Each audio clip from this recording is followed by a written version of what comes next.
is neuroscientist and Map Habit co-founder, Dr. Stuart Zola. Well, thanks and welcome everybody. We're going to be talking about dreams and sleep and how important sleep is for us, especially in this coming time. It's going to be important for us to get good sleep. We're going to talk about that and about the kinds of things that you may dream about and some very strange things that some of us do during our sleep. All right, so this is going to be about the science of sleep and dreams and their link to cognition and to dementia. So we're going to cover a lot of things, and we'll talk about 5 very weird things that some of us do while we sleep, as I mentioned. So stay tuned for that. So what about dreams? Dreams really are stories and images that the brain creates while we sleep. We may not remember dreaming, but we do it, 3 or 4 or 5, 6 times a night. These dreams can be only a few seconds long, or they can last up to 20 minutes or so. Unfortunately, about 95% of dreams are forgotten. I could say fortunately as well, but about 95% of dreams are forgotten by the time we get out of bed. And we'll talk about that in a little while also. But dreaming could be helpful in developing long-term memories. It may be really something important for us to be able to both remember our dreams, but important to at least to have dreams. Now, people often ask right away about blind people and whether blind people dream in the same way that sighted people do. And blind people often report these very visual dreams, but they tend to use other sensory components more than sighted people do. All right, well, let's go right into sleep. And I don't mean go to sleep. I mean, let's go right into talking about sleep and ask the question why sleep is so important. And it's important as illustrated in these bullets here at the bottom of the slide. And that is that consolidation can take place. When we talk about consolidation, we mean in our memory systems that process and store information as we begin to reorganize the cells in our brain. That's called consolidation, and consolidation is the process by which we store our memories. So during sleep, it turns out we do a lot of consolidation of the day's events from the previous day or from other previous times. Our metabolic health is important. We can reduce inflammation and other kinds of things during sleep, and that we know is important. We have talked many times before and will in the future about the challenge of inflammation in the brain. And then finally, our immune health is important. Immune system health, the body's ability to fight infection. That's especially important now as we talk about COVID-19 and the pandemic. Now, in the illustration above, this looks a little complicated, but this really is just showing what happens during a night of sleep. And as you can see, these little cycles of sleep, we go into various levels of sleep, into deep sleep, then lighter sleep and dream sleep, then back into deeper sleep and lighter sleep and dream sleep.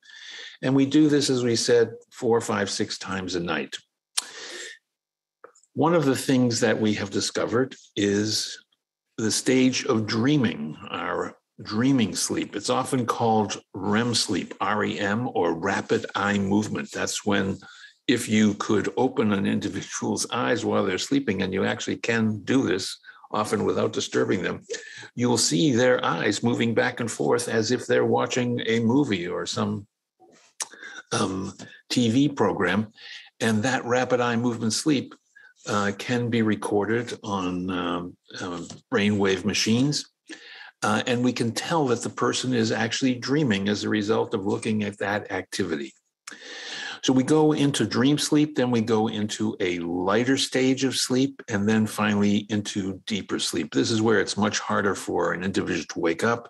And this is often where we do those kind of bizarre things, odd things that I mentioned earlier on, we'll come back to.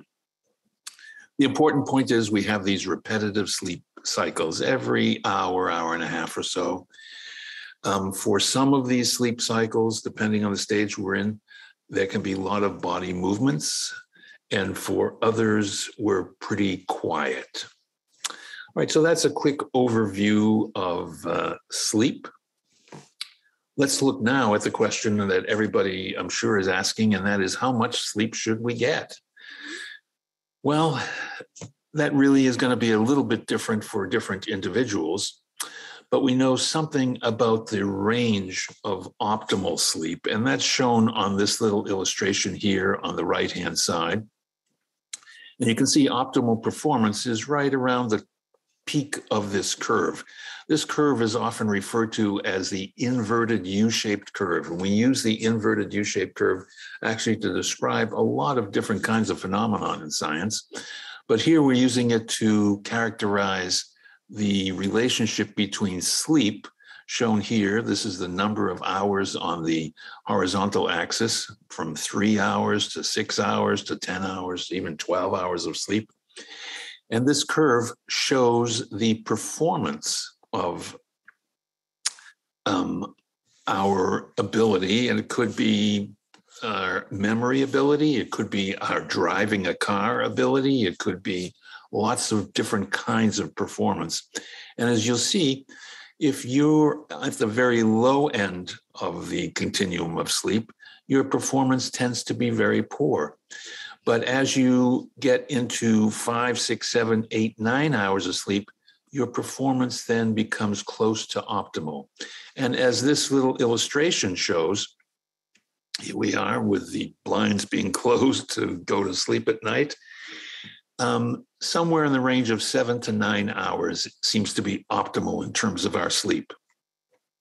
Now, interestingly, if we get more than that, if we sleep 11 or 12 hours a day, the curve begins to slope back down again, and our performance becomes less than optimal.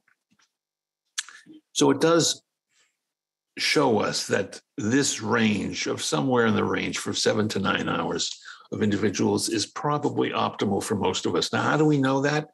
We know that because of the research that's done, illustrated here on the left-hand side, where people actually come to what's called a sleep laboratory.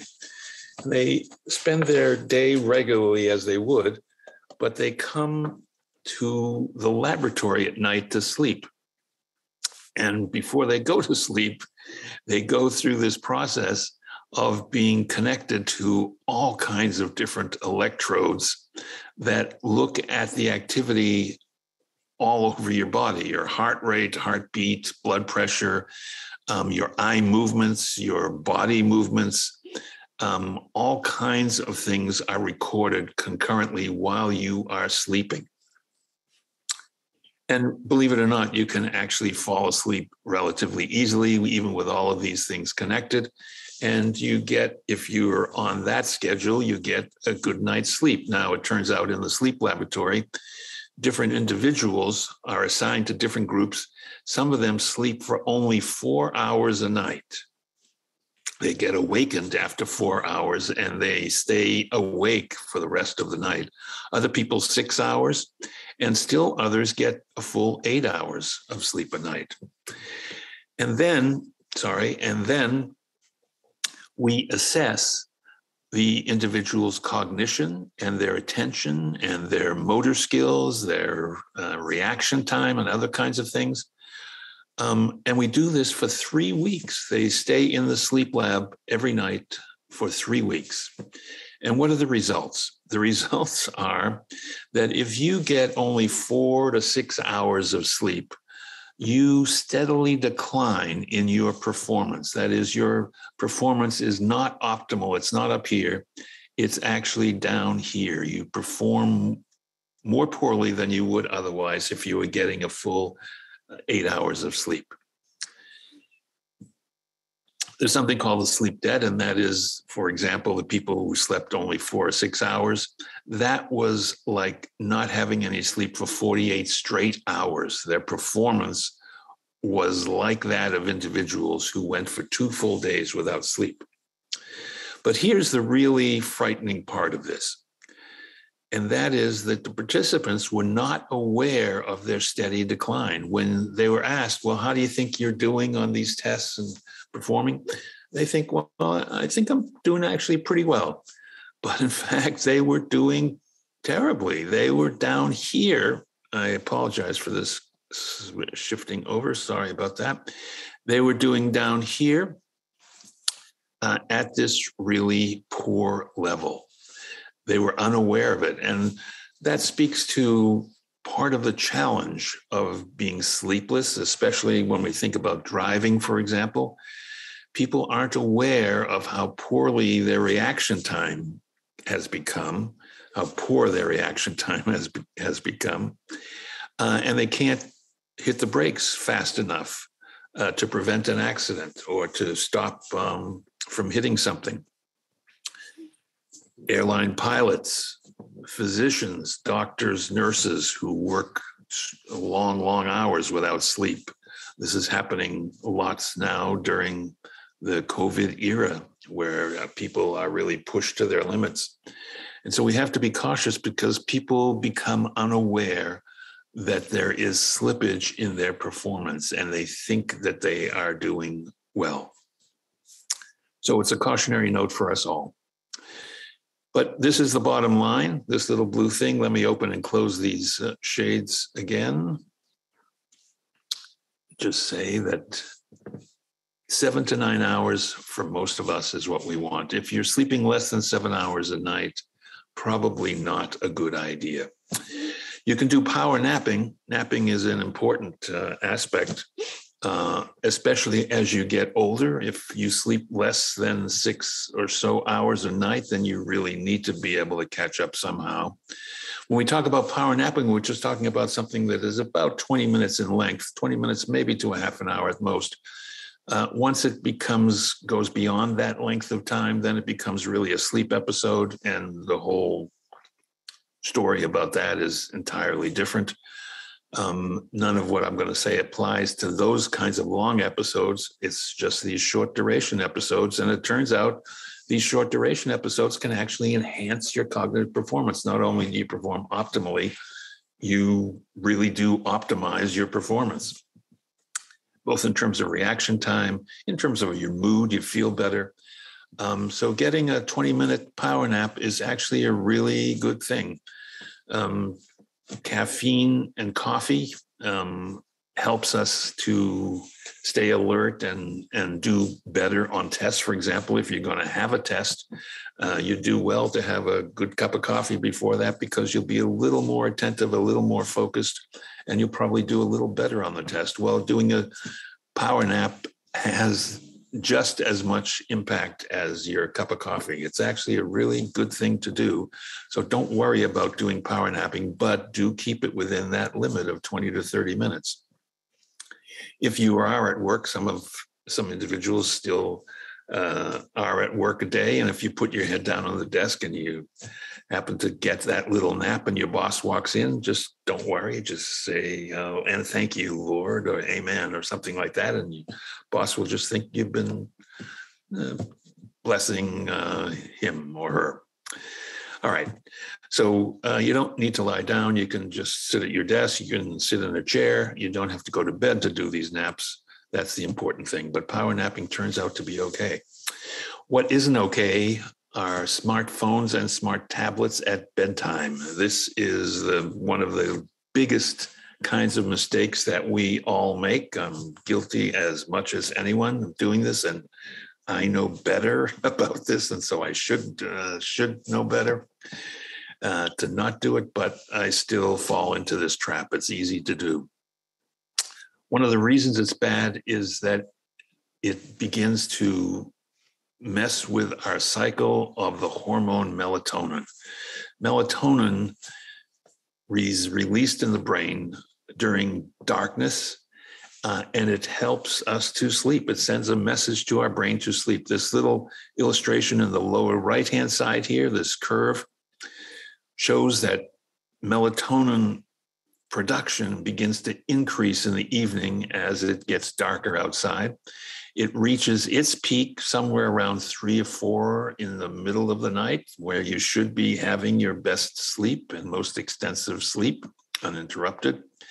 And then as daylight begins to approach, melatonin levels begin to sharply decline. So melatonin helps us to sleep. But what happens when we use smartphones and smart tablets and things at our bedside? It turns out the cells in the retina are finely tuned to tell the brain to cut melatonin when they're hit by the short wavelengths, the kinds of light that comes from these devices. It's telling the brain that it's like morning light and to start to wake up. So it interferes with melatonin process and the cycle of melatonin, and we produce less of it, and accordingly, we don't sleep as well. Now, there's an additional confounding factor here, and that is shown in this little illustration in the upper right, and that is that melatonin steeply declines as we age and making a good night's sleep difficult.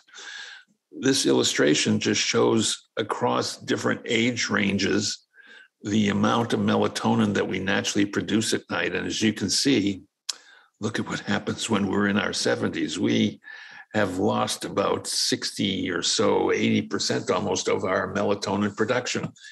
And we combine that with using these smart tablets that tell the brain that it's morning anyway. You can see why it is so difficult as we age to get a good night's sleep. So we got to stop doing some of those things. And we know the impact of this, again, over here on the left-hand side, from our sleep lab studies, just as we had seen earlier. In this case, subjects read from an iPad before going to bed for 5 nights. Their melatonin levels plummeted by 55%. The melatonin levels were just cut in half. It took longer for them to fall asleep. They had less REM sleep, REM, remember, rapid eye movements. That's the dream sleep. They had less of that. And they're more groggy in the morning when they wake up. And this is kind of exactly what happens with aging. So don't be using these devices for at least an hour or so before you go to sleep. Stop doing it. Read by good light. At the time, not blue light, not the same light. Now, some computers, I know you'll say this, some of you, some computers and devices have the ability to change the kind of lighting that comes off at night so that it's not as bad. But the problem with these devices is you're holding them generally much closer to your eyes than if you were watching TV from across the room, for example.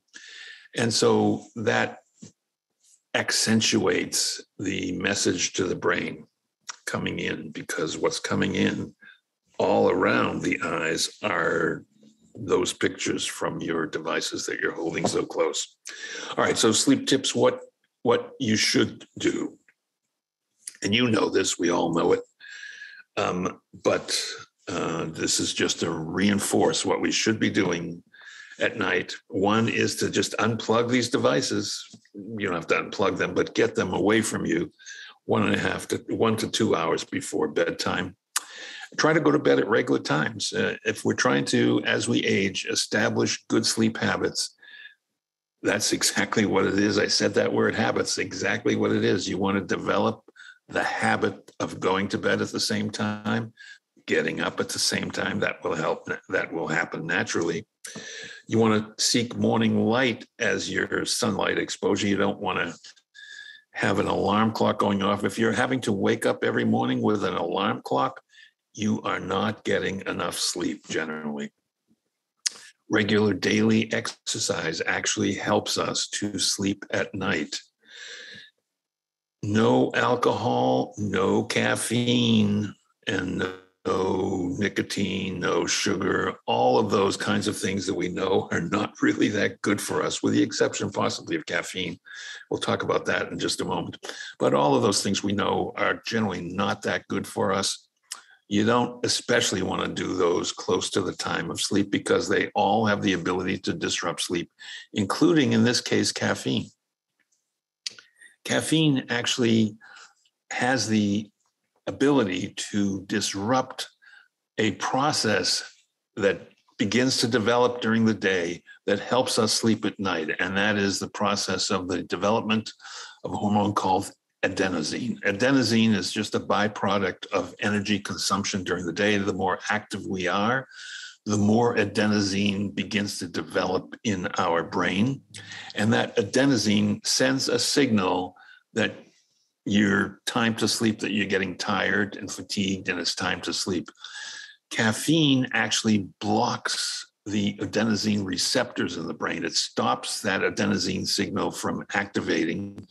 And accordingly, if you're going to have caffeine close to the time of sleep, that's one of the reasons you don't get to sleep, is because all of the messaging about getting fatigued and getting to sleep is being blocked by the caffeine. So adenosine can't do its job. So again, no alcohol, no caffeine, no nicotine, no sugar, none of those things at night. Many of us have arthritis, other kinds of ailments, knee joints and other kinds of things, sometimes knee replacements, hip replacements, often get exaggerated at night, enhanced at night in terms of pain. So you want to treat the pain. You can do this in a lot of ways, things like mindfulness. We will have a session in the future on mindfulness, and we'll see how effective that really can be. But we also have some medications and things that are useful and effective for treating pain. Make sure your bedroom temperature is cooler. The cool temperature helps you sleep more than hot temperature. So it's going to be different for each individual, but somewhere in 68, 73 range is a good temperature for sleeping for most people. And then you want to darken your room. You don't want to have light shining in again that's telling the brain that it's daylight. So darken your room, but darken it safely. You want to make sure if you get up at night, you'll be able to see things enough so you don't trip over something or fall and have an accident.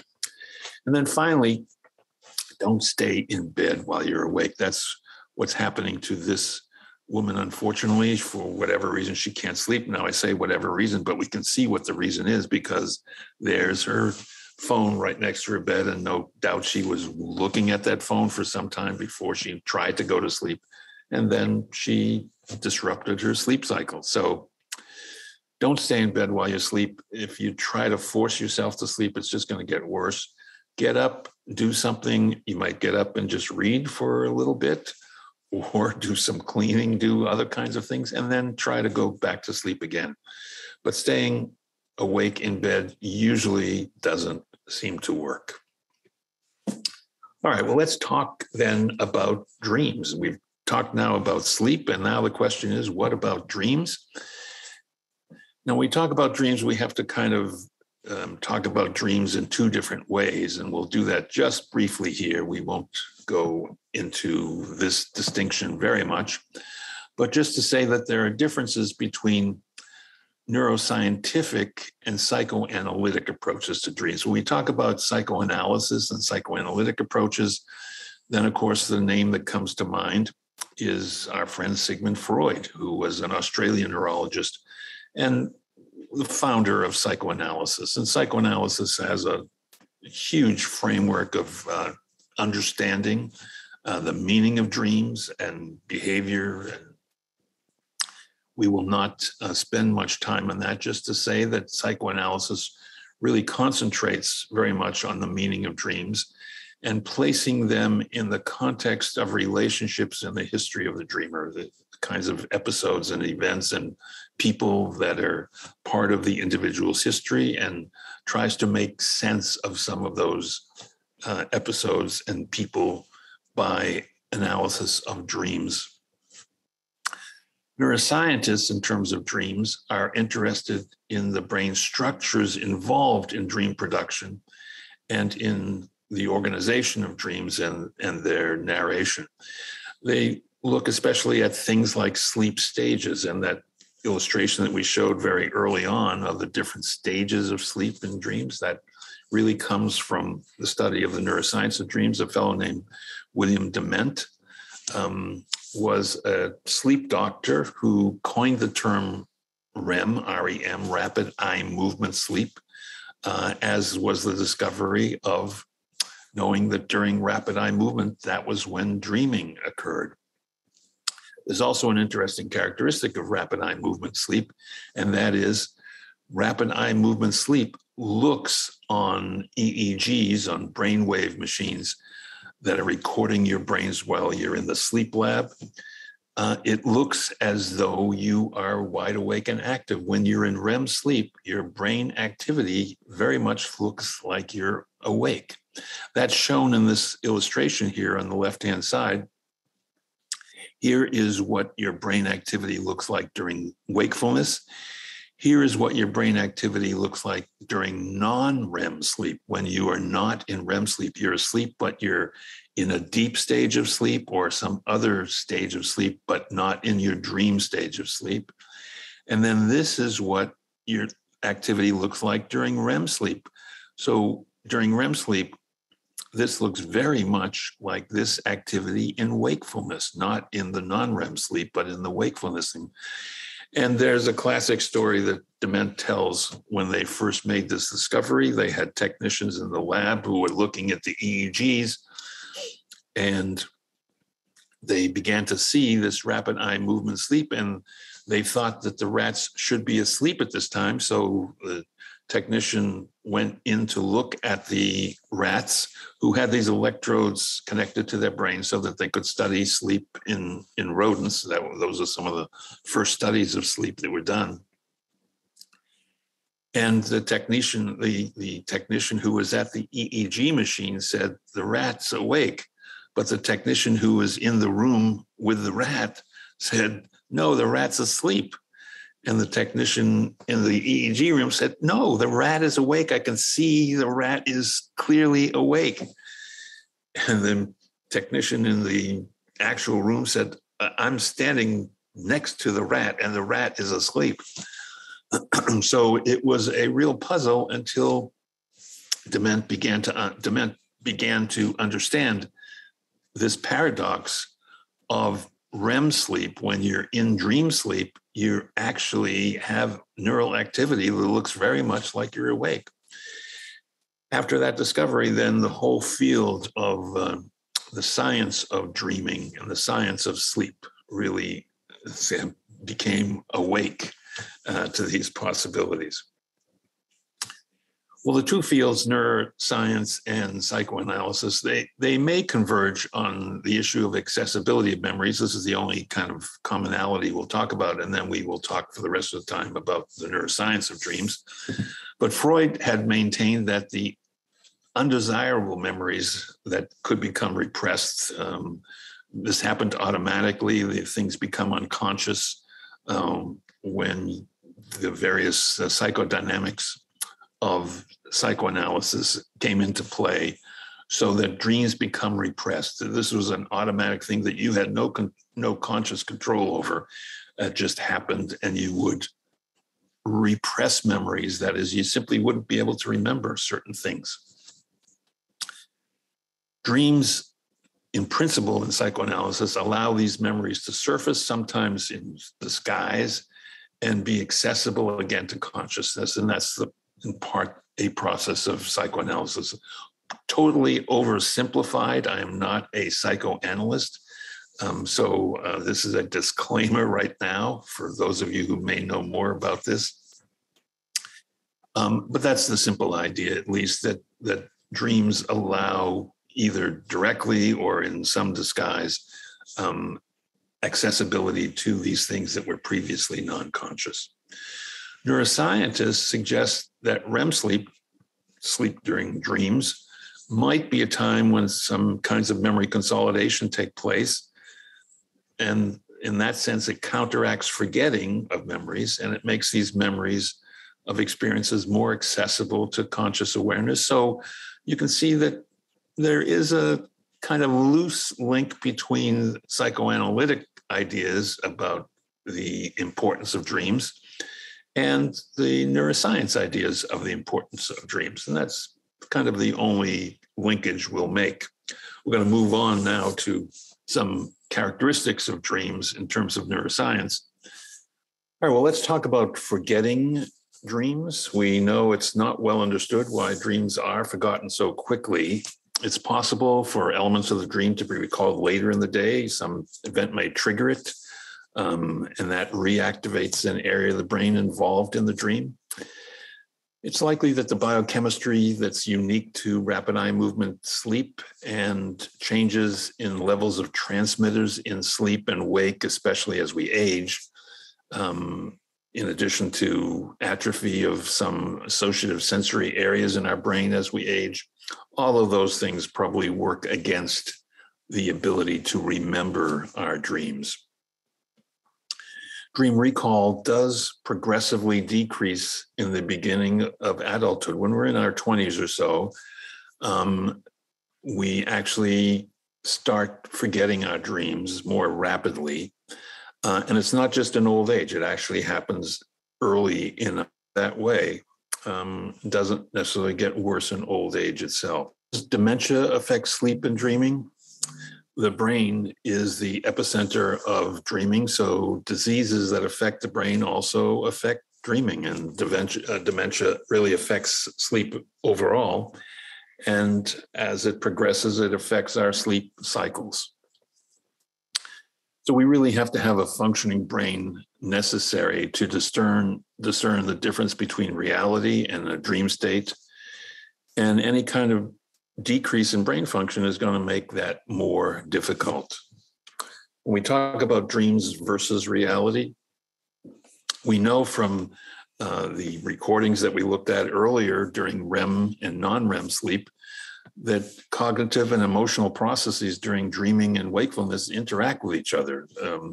Clearly, that's what's happening in the brain. Now, we don't know how the brain interprets those. We do know that we can see behaviorally that the recordings look very much the same, but hopefully the brain is able to distinguish between real life and a dream better than we can consciously do that.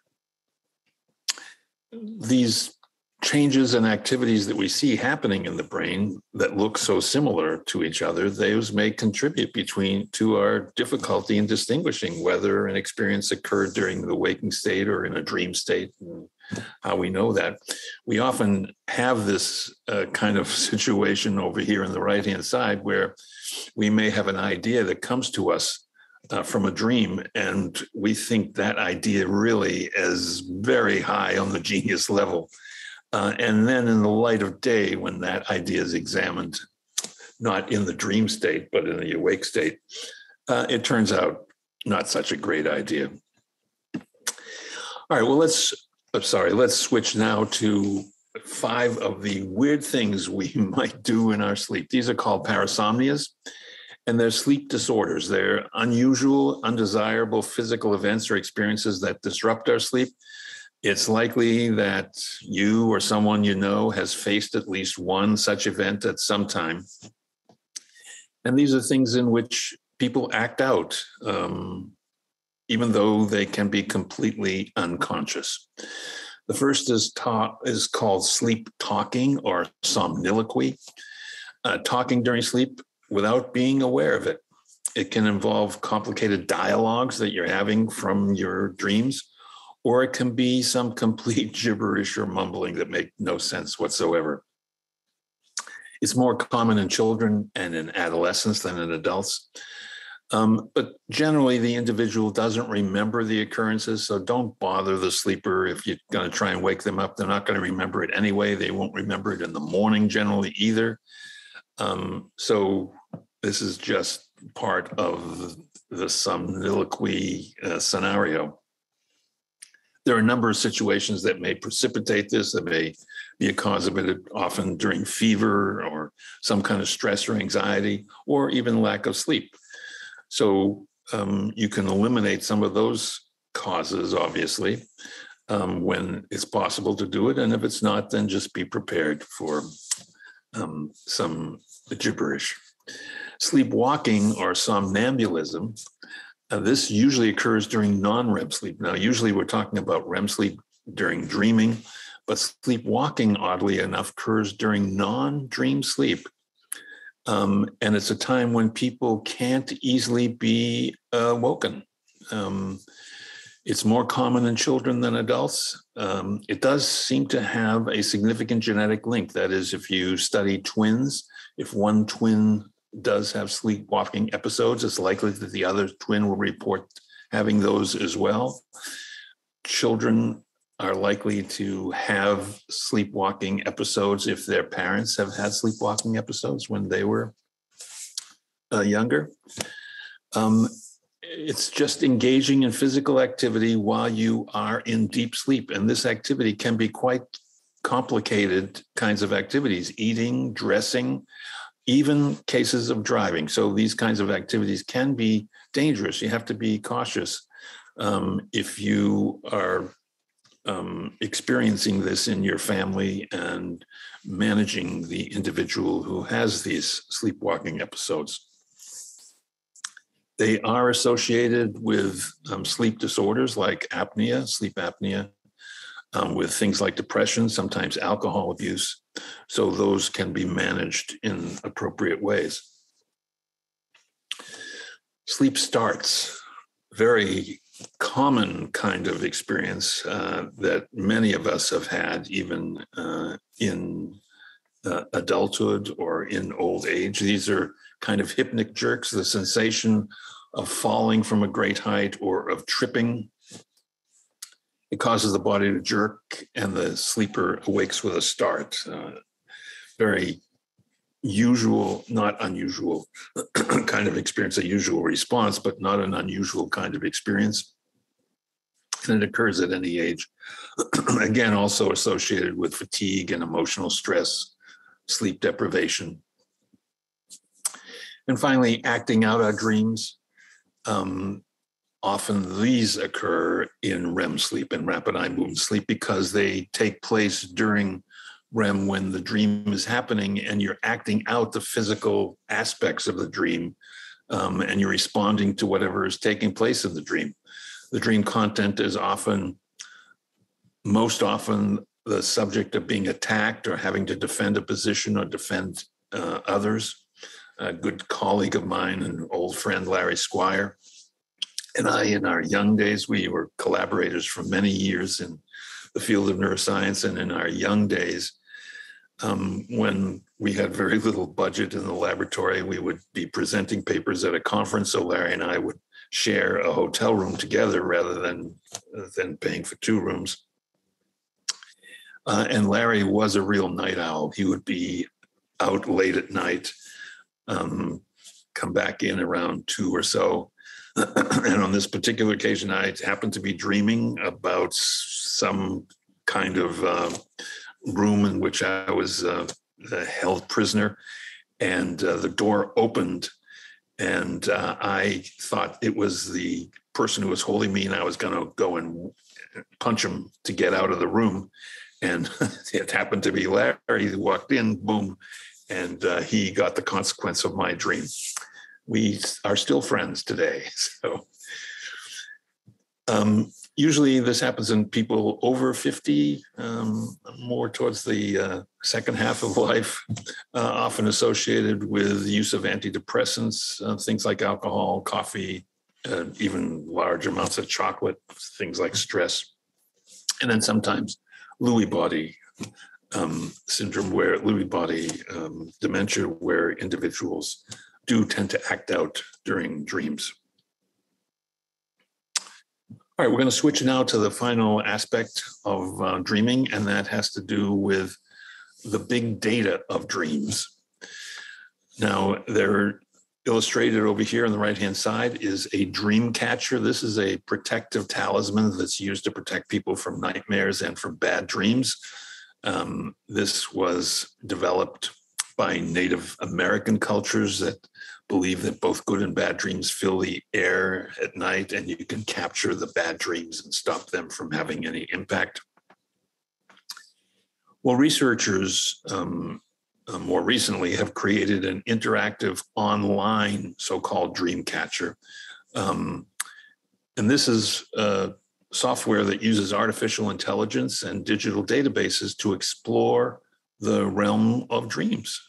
Scientists are collecting dream reports from thousands of people to analyze how dreams might reflect current events and unconscious content that we may share across many different dreams. Are there certain kinds of themes? Are there certain kinds of things that represent themes across cultures?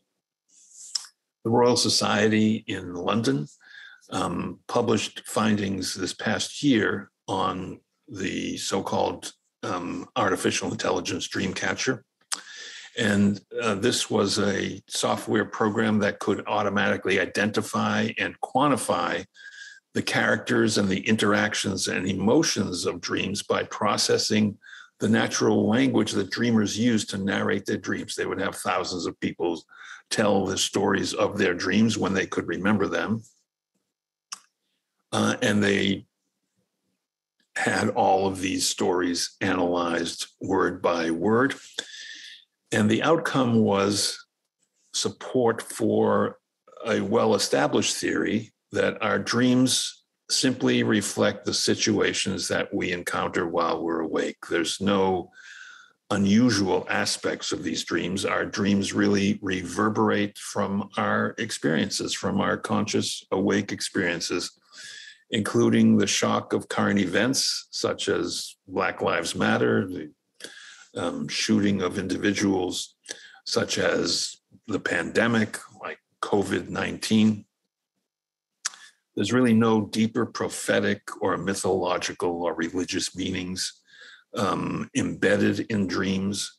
They really are simply the aspects associated with our conscious history and experiences, so far as can be determined from these artificial intelligence software programs. All right, well, let's consider finally some implications for us in terms of the kinds of things we've talked about today. These dream analysis techniques, for example, that we just described, one day could help us to analyze the kind of collective unconscious of social media, all of the kinds of things we see in social media. What are they really trying to tell us? What are they aimed at? Or they could be used for more effective and targeted advertising, actually. Oh, no, you might say, we don't need our dreams telling us about that.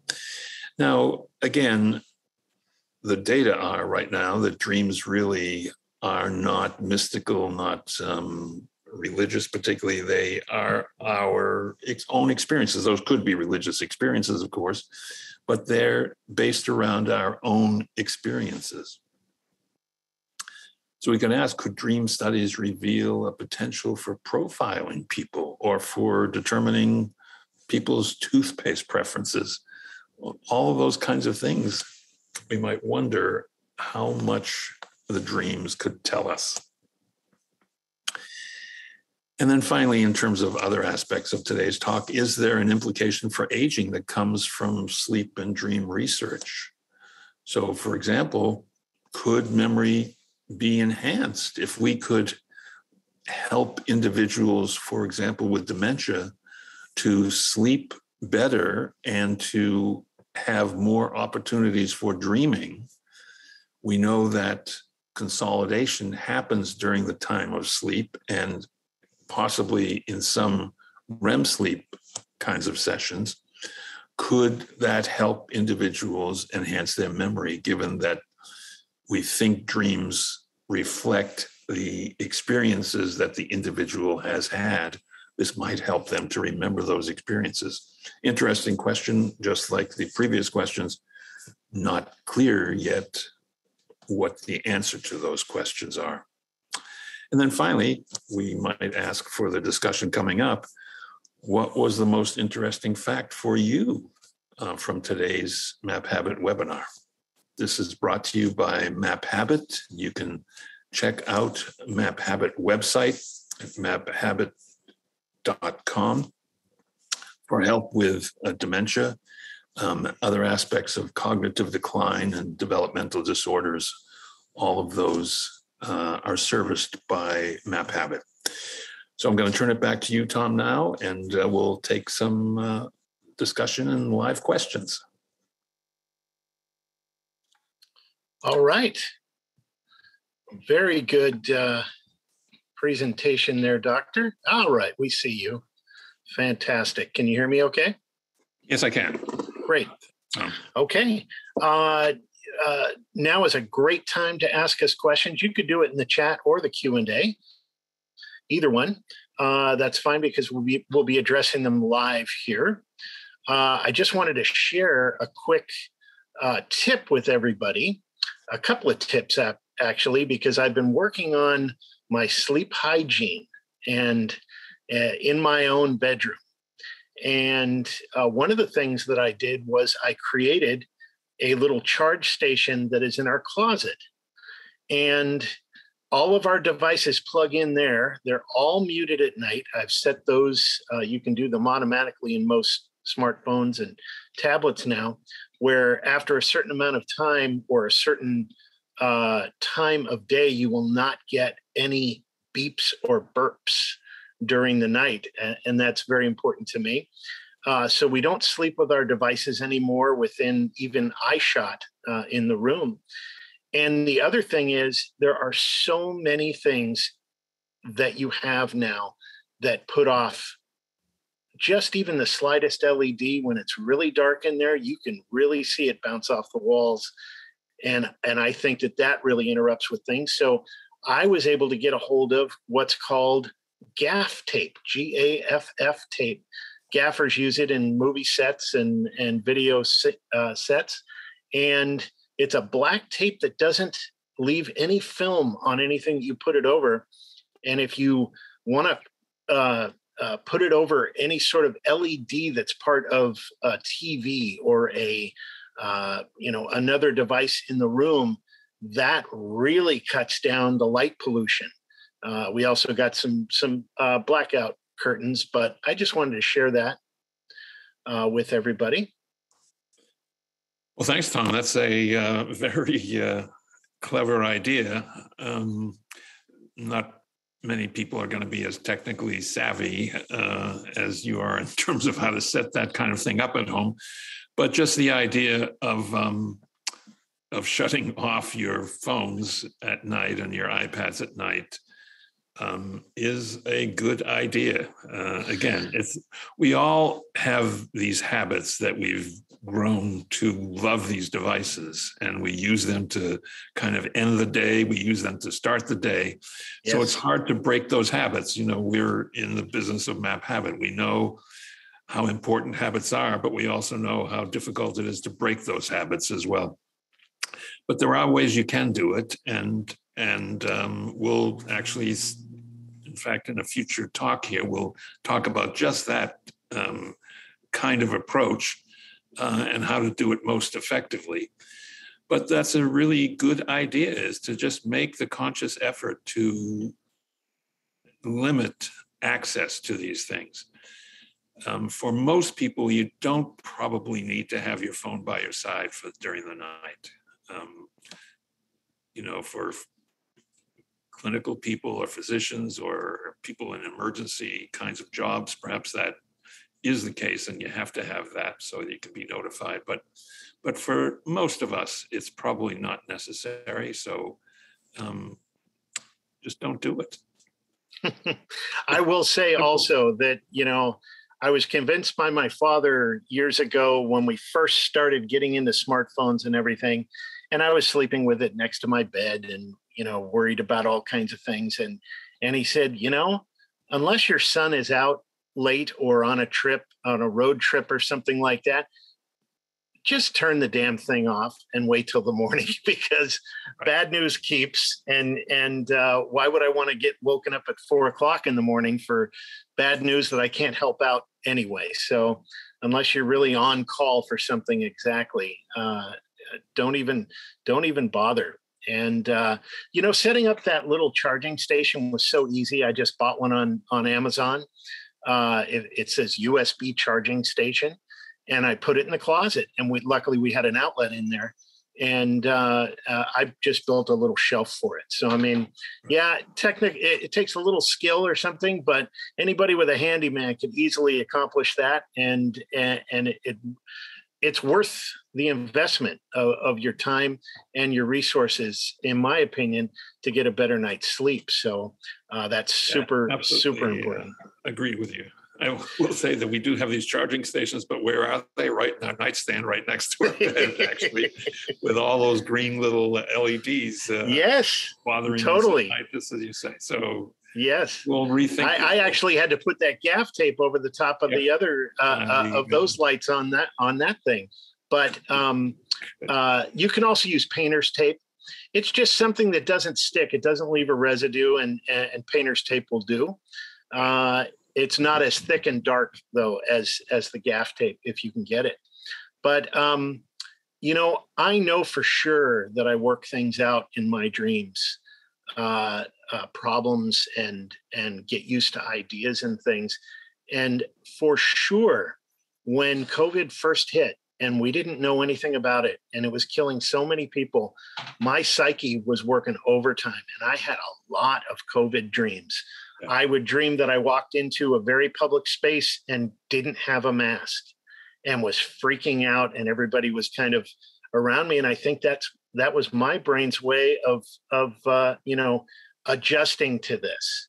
And so I just wanted to share that as well. Well, you're along with, again, hundreds of thousands of people having that same change in the content of dreams. So the data from the UK study with the artificial intelligence, the narratives that came out after COVID really changed the percentage of dreams that were along the lines of what you described, of various kinds of threats, of mass, of people being ill and you're not being able to help them.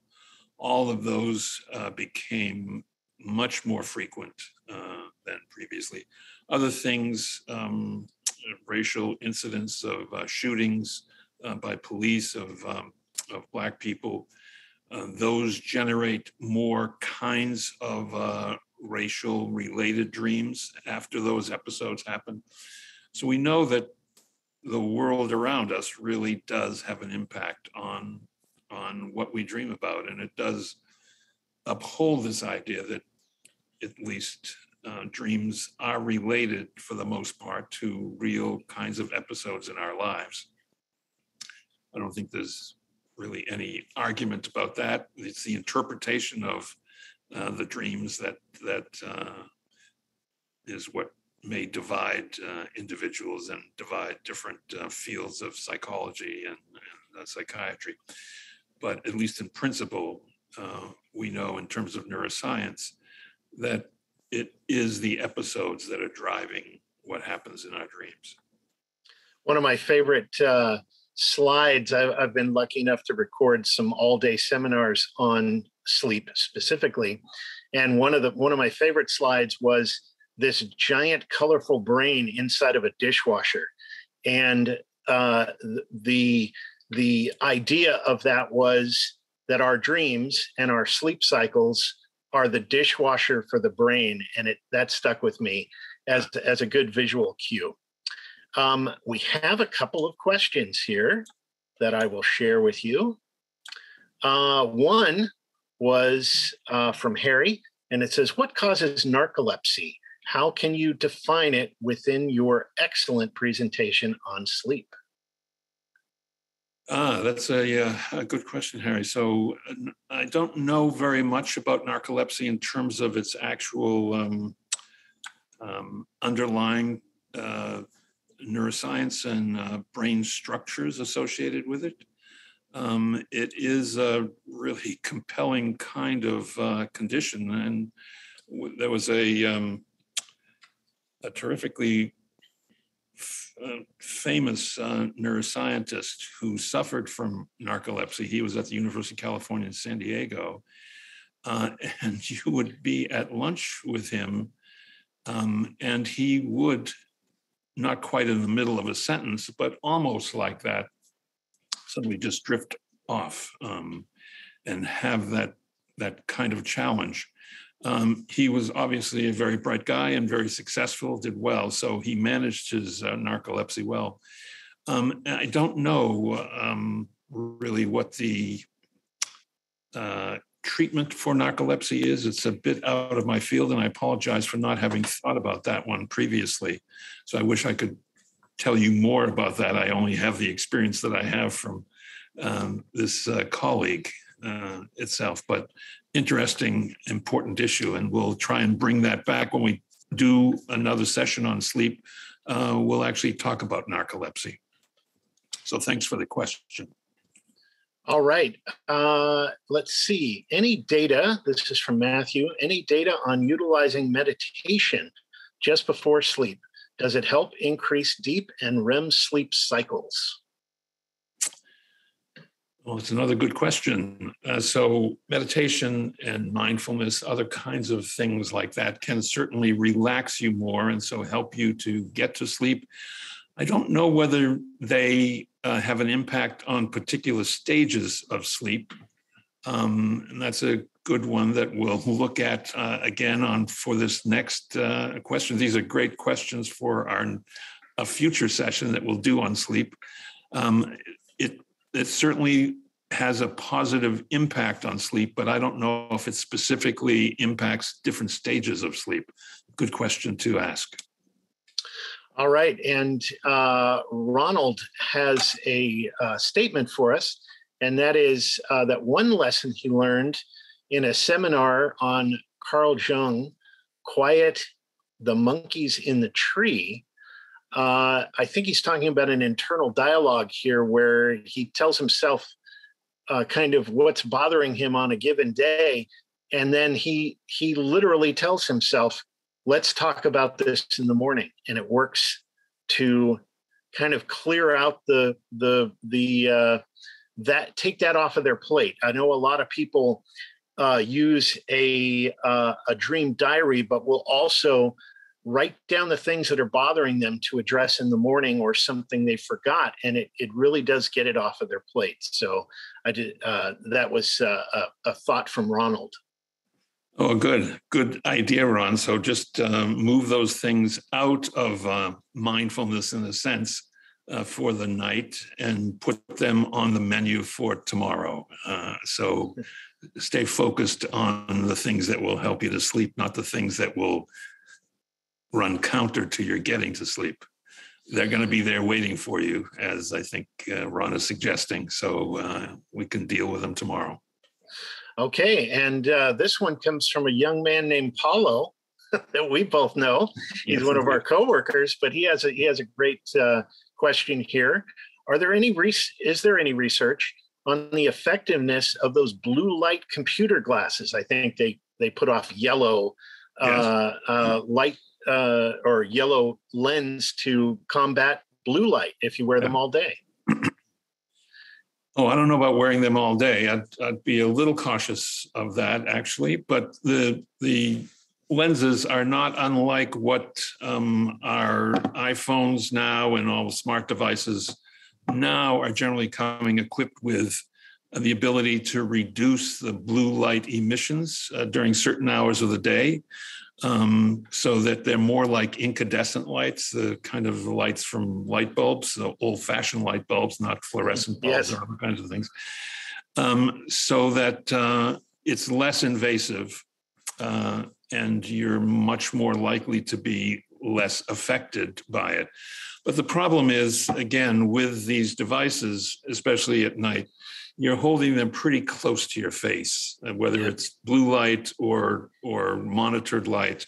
It's still going to be more than would naturally occur, and that's going to have an impact nevertheless. So the notion is what you're suggesting, and that is put those things in a closet and wait until morning, as Ron is suggesting. Ron's an old friend, and he was suggesting just put things off till the morning. They're going to be there waiting for you too. So your smartphones and the messages are going to be waiting for you, and the issues that would be keeping you up at night, those are going to be waiting for you too. So just relax and try to get some sleep.